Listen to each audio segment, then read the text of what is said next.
Alright guys, welcome back to my channel. It's John, Jon, space, hit that space, R dot or period de la Cruz. Alright guys, ihaw ulit tayo. Hindi ko na i-vlog yung ihaw kanina sa silang eh. So, ito mabait si Bossing, ayan. Si Bossing JR, ayan. Oh, 10 lang oh. 10 piso lang, tas 12 yung laman, no?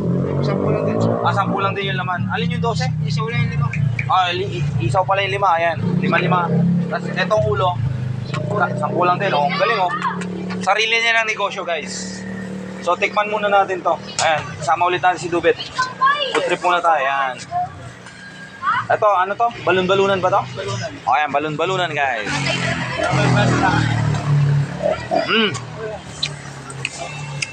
Sarap. Malinis. Pero natikman ko na to, alam ko 2 years ago nandito sila eh. Pero ngayon, it's his own business na, guys.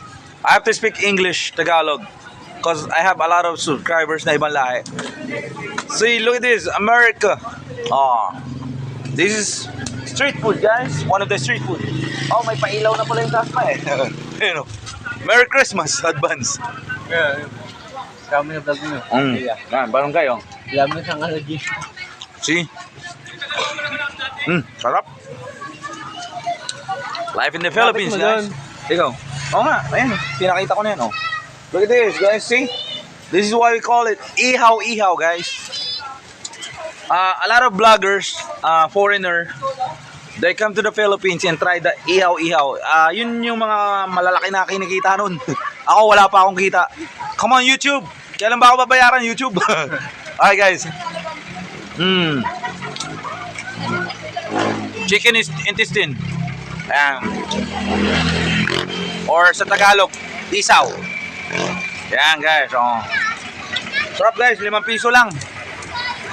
10 pesos, oh. Affordable pa rin kay Kuya JR, oh. Kay Bossing, oh.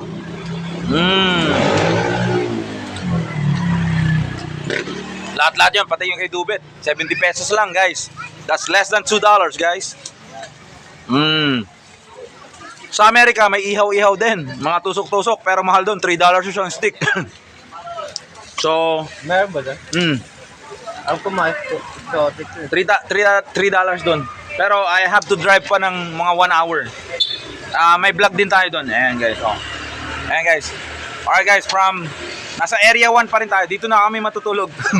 And this is liver, atay, chicken. So from Dasmariñas, Cavite, area 1. John R. De La Cruz, guys. Enjoying life. November 8, 2025. Mga 9:30 p.m. Right here, guys. Peace.